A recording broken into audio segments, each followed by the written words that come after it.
here with Mark Brownlee, who's an Armagh author, and he's preparing to launch his second book, God and Man, in the City Hotel in the coming weeks. So Mark, could you tell us a wee bit about who you are and what you do for a living?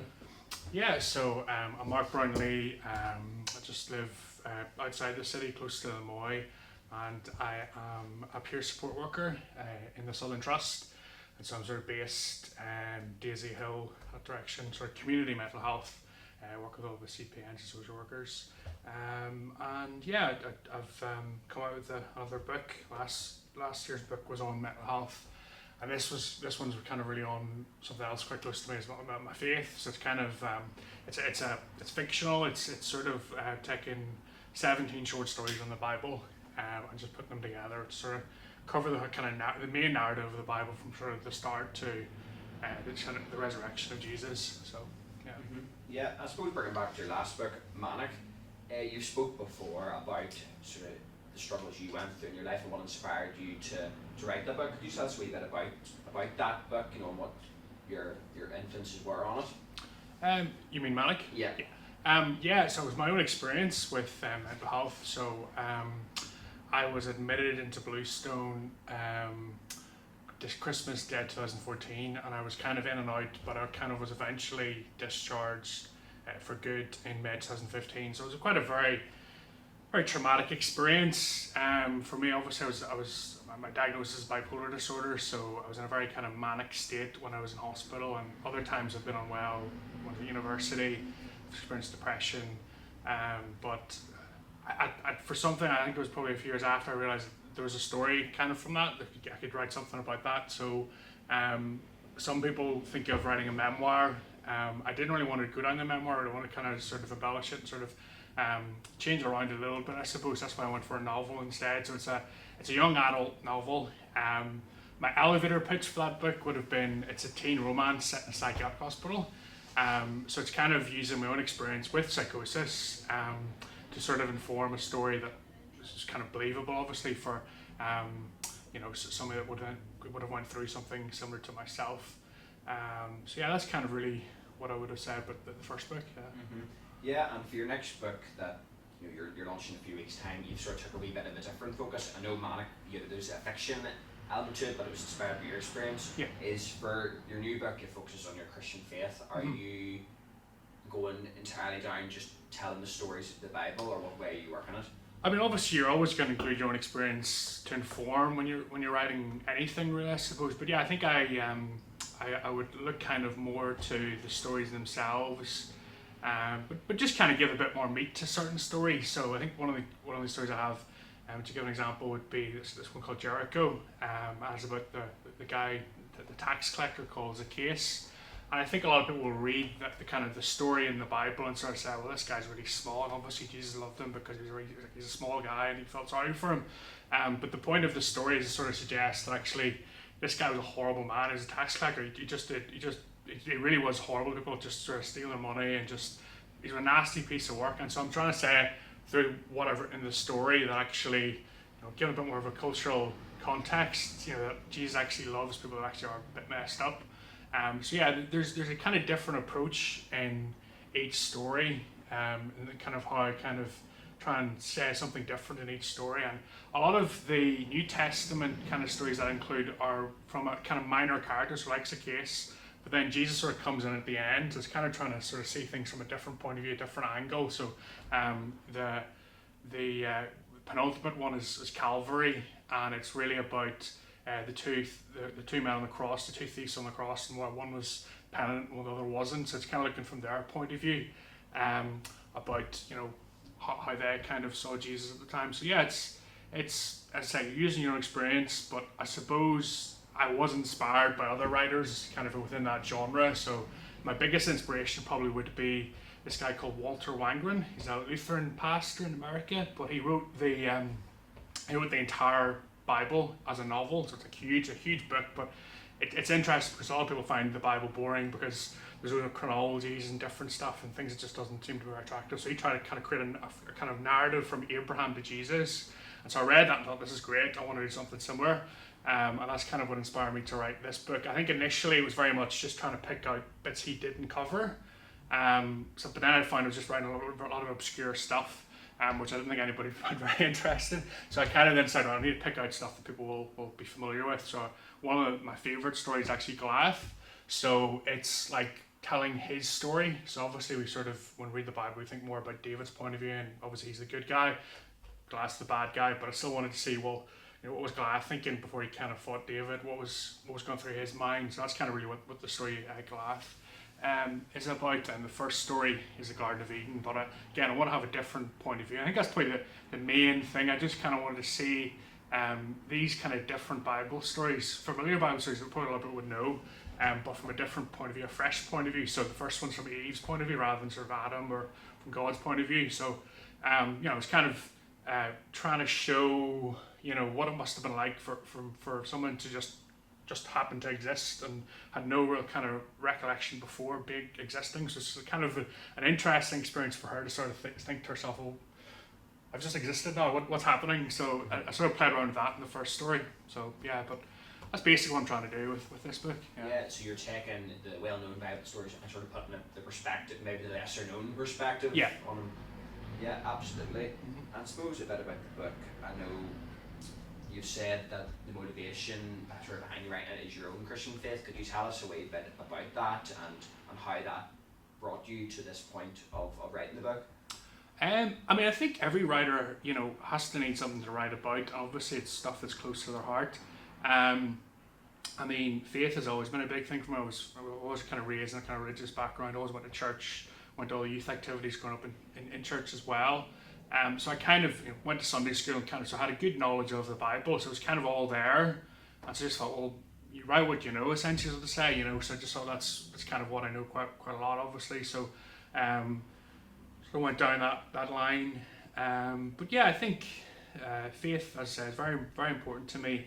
And I suppose, just that was kind of why I decided to write this book. And I think it's important to me, and I think it is something that people are interested in. I think it's something that would be interesting to anybody who maybe isn't interested as much in Christianity, or maybe have been disappointed with different people that have kind of portrayed Christianity to them. So it's for open-minded people just to have a look and see maybe, oh, this is interesting, and more interested just in literature. I suppose hopefully it's a kind of work that holds up that way. I suppose it could get people interested, So yeah. Mm-hmm. And I suppose as your faith for yourself personally, has it developed through writing the book? I think so, and in some ways, I think it comes with inspiration. And I think the amazing thing about writing is that feeling of inspiration. So it's that if something sort of really weird just comes upon you, you sort of want to write about it. I think it is something that I've come to strengthen even more as I kind of know more about the Bible and kind of look more of the characters of the Bible, and you sort of see the courage of a lot of these characters and how they've stood up for things. One of my favourites, another one I was going to say, is the prophet. I've kind of deliberately picked a prophet that's not that familiar. It's quite obscure. It's called Micaiah. But the reason I picked him is actually always really cool because one of the narratives, I think it's probably the only case in the Bible actually where there's this kind of example of sarcasm, because it comes across very sarcastic to the King Ahab of Israel. And I just kind of admired the fact that he stood up for what he believed in against King Ahab, who was quite a bad king, I suppose, in Israel. So it's kind of learning from the courage and kind of the characters of the Bible. So yeah, I think it has strengthened my faith, learning from these different people. So yeah. Yeah, and as well, it's a sort of short story collection, and maybe some people who are reading it mightn't maybe understand the stories the same as others. So what kind of impact do you hope that the work would have on those reading it? Because maybe you might want it to sort of have a more deep impact than just on the surface level. Yeah, I mean, it's a different format to my first novel. My first book was a novel, and the advantages of that is you read a chapter and you're like, oh, this is really good, I want to read the next one. You read the next one, read the next one. I think the good thing about short collections is you can just dip in and you can be struck by what you look at the contents page and oh, Glass, I love that guy. I'll read that first, and you just sort of read what you want. So it's a lot easier to dip in to get a feel for it. So yeah, I think as I said, the kind of the idea of the book is really to sort of go across the biblical narrative, kind of redemptive history, and sort of see how God interacts with man, how God fulfills his purposes in spite of many people's plans to thwart them. So, for example, I did one chapter or one short story on Haman, so I wrote it entirely from his point of view, but he's kind of like one of the biggest villains of the Bible. In his case, he wanted to wipe out all the Jews during when the Jews were in exile. So again, it shows and reminds us today that, you know, there may be difficult situations Christians might face, or people of faith might face, but actually God is sovereign. God is always going to be there. God's going to help us through. So there's comfort, there's encouragement, and I suppose I want to get that across as well when people read this book. So yeah, so there's an overarching theme of the book, so just the stories individually. Yeah, I think, you know, it's a short story collection, but yeah, the theme obviously is the Bible. It's the story of the Bible. So I mean, it wasn't. I don't think I necessarily sat down and thought I've got 17 stories. Sorry, this is exactly the order I want. It was more just sort of, I was writing these short stories, and I've got many more that I haven't actually put into this collection. I just sort of felt these are the ones that sort of work and fit together. So I think that is kind of the way short story collections are done. They're kind of like just sort of you've got a load and you can't decide which ones you want to go with. But yeah, I think that is the case. Yeah, there is a kind of narrative. So it's God and man. It's the idea that God is in each, you know, story. Really, he's the main character of the whole book in many ways. Even though he may not always be mentioned. I know a lot of people talk about how the book of Esther in the Bible never mentions God in it, but people would say that God was still working through the kind of the circumstances of that book. So it's kind of similar in many ways. Obviously, I've used that story as well, but you know, God isn't mentioned. So it's the idea that God's the main character of the story. That's the kind of the person behind it all, really, I suppose. So, yeah. Yeah, I suppose sort of moving from, if we look back to your first book, moving from the mental health focus and your experience to more theological, you know, did you find it challenging putting together this book? You know, what was the sort of process for you, and like, are you proud of sort of what it's came out to? Yeah, I'm really pleased with how it's come out. Yeah, it's funny. As I say, it's a collection, I suppose. So it's kind of bringing stuff together you've already kind of written. It maybe was a little bit more or less planned. It was, you know, I think I've joked sometimes it's a bit of an accident because just kind of I wrote these stories and I didn't actually necessarily think, like when I published Manic and I did the book launch, you know, I didn't actually think this was the next book I was going to do. It just sort of happened to come across. I was just writing these stories and just thought, I could do a collection. I had more stories. I had intentions of just kind of keep writing more and more short stories. I was thinking of like a big massive one, but I do think when it comes to like a short story collection, you kind of want to make it slightly shorter than the average novel because it's more of a, you know, dip in, dip out kind of thing. It's not something, well, I mean, you can just sit and read the whole thing, but I felt that, you know, because each story will stop, you know, there's maybe less of a kind of drive to read the next one, because as I said, there's 17 short stories. They've all got a start, middle, and end. So, but yeah, I think I'm very impressed and happy with how it's turned out, and I've worked with editors to kind of improve and develop each story, and that's been over a number of years, and I'm very, very impressed and happy with what they've done. So yeah. Mm-hmm. Absolutely. So I suppose as well, have you any more plans for more writing in the future? I know you've spoken in the past, but maybe delving into some more historical, you know, have you got any thoughts now about what might be next or how you're going to develop your writing? Yeah, I don't know. Yeah, I'm still kind of thinking at the minute where I'm going to go next. You know, I've got plans maybe to be like really prolific and try and publish a book every year. Even if I said I'm not writing any more books, I still have 3 other books in the pipeline that I've already written, early drafts of each one, you know, so basically I've got a lot of short stories from the Bible which I haven't put into this collection, so I could do a later collection. I'm thinking of doing possibly, I'm going to maybe title it Christ Before and After, which is basically a third of the book will cover short stories from the Old Testament, a third will cover short stories in Jesus' life from the Gospels, and then a third would be kind of the after, kind of particularly Book of Acts and kind of after the Gospels. And then, as I say, you mentioned the historical fiction. Yeah, I mean, I've always been interested in history. History's always been my passion. Was crazy about history even in primary school. Like, you know, when I went to first year high school, And I was in history class. I wanted history, and I was like, I'm going to study history at university, and so I studied it, and I taught history for a while as well. So it's always been my passion, and I've always been very, very interested in local history as well. So I have written 2 books. They're finished. Well, one actually I've just finished this week. Just need to get it proofread, and that'll be it ready. But maybe have that published in the future sometime.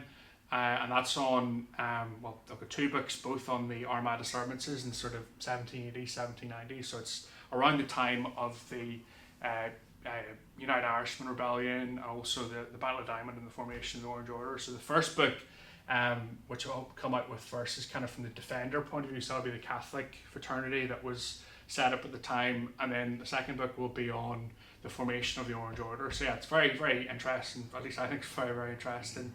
And yeah, it's something I've kind of wanted to do, kind of very, very interested in doing, simply because I don't think it has really been done in fiction yet, that period of kind of history. So I have thoughts of doing like a whole series on it, like maybe a 7-book series. Again, I don't want to get ahead of myself, but I'm thinking, even if I don't do that, I've still got, as I say, 3 books in the pipeline, so they'll be coming hopefully in the next couple of years.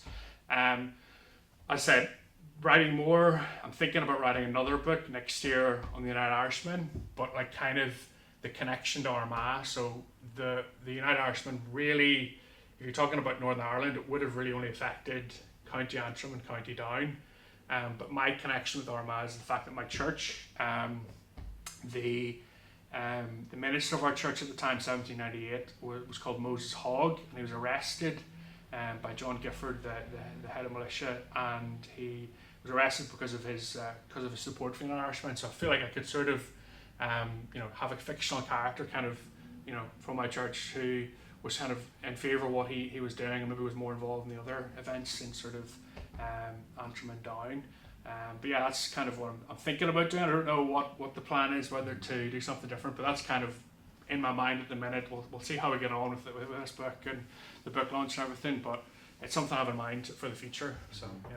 Yeah, it definitely sounds like you've got a lot of really passionate projects that are sort of close to your heart on the go, and it's definitely something sort of look forward to. I suppose just then as well, can you tell us a wee bit about when are you launching God and Man, and when can people expect to see it? Where can people get the book? Yeah, so I'm always really a bit of a control freak, because I always need to make sure I've got the books ready and everything. So I launched book God and Man last month actually. So it's available on Amazon. But the book launch kind of just more for friends, family, and anybody can come, obviously, visitors and people interested. It's going to be the Friday the 22nd of November at 7:30 in the Armagh City Hotel. So everybody's more than welcome. And yeah, I'm hopefully there'll be a good crowd there. A lot of people seem to be interested on Facebook, and people have mentioned that they're going to go. So I'm really, really looking forward to it.